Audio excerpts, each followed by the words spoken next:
BKR polytechnic college হাজার হাজার ছাত্রের ভরসা। নবাবের জেলার স্বনামখ্যাত পলিটেকনিক কলেজ। সরাসরি ভর্তি চলছে পলিটেকনিকের সমস্ত কোর্সে। যোগ্যতা মাধ্যমিক বা সমতুল। সাগরপাড়া থানার সীমান্তবর্তী পোল্লাগাড়ি এলাকায় বাড়ির উঠোনে সকেট বোমা উদ্ধারের ঘটনায় ব্যাপক চাঞ্চল্যের সৃষ্টি হয়েছে।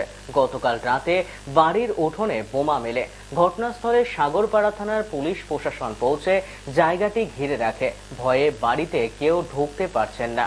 কে বা কারা রাখলো তা পরিষ্কার নয়। আতঙ্কের মধ্যেই দিন যাপন করছেন স্বপন কুমার মণ্ডল সহ অন্যান্য বাসিন্দারা।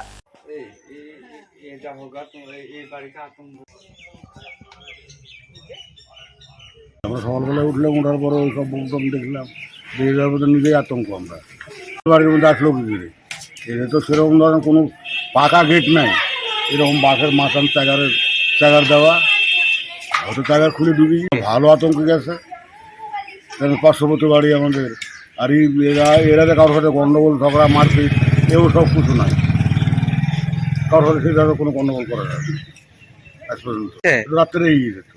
আমরা এটা চাই যে এটা প্রশাসন দেখুক। গরু খুলতে দেয় ওখানে, গরু বানা থাকে ওখানে। কি কারণে রাখলে এখন কি করে বলবো না? কারোর সঙ্গে সতেরোটা ঝামেলা ছিল না। বাড়িতে ঢুকলো, পেছন গেট দিয়ে ঢুকেছে। ছেলে দেখলাম দিয়ে ভয় লাগছে, দিয়ে সব বাড়ির আশেপাশের লোককে ডাকলাম, দেখে দেখালাম। ছেলে মেয়ে থাকলে ভয় লাগবে না? একটা জিনিস বাস্ট হলে তো মানুষের ক্ষতি হবে। আমরা ওখানে ঘুমিয়েছিলাম বারান্দায়। বিকেআর পলিটেকনিক কলেজ হাজার হাজার ছাত্রের ভরসা। নবাবের জেলার স্বনামখ্যাত পলিটেকনিক কলেজ। সরাসরি ভর্তি চলছে পলিটেকনিকের সমস্ত কোর্সে। যোগ্যতা মাধ্যমিক বা সমতুল। ভোকেশনালের ছাত্রছাত্রীরা দ্বিতীয় বর্ষে সরাসরি ভর্তির সুযোগ পাবেন। কলেজের নিজস্ব হোস্টেল ও যাতায়াতের সুব্যবস্থা রয়েছে। স্কলারশিপের ব্যবস্থা। সিভিল, ইলেকট্রিক্যাল, মেকানিক্যাল সহ সমস্ত রকম কোর্সের ভর্তির সুযোগ নিতে আজই যোগাযোগ করুন। মুর্শিদাবাদের সদর শহরের একদম পাশে BKR polytechnic college, Palsanda, Murshidabad. যোগাযোগ 8967158821 8001108 000।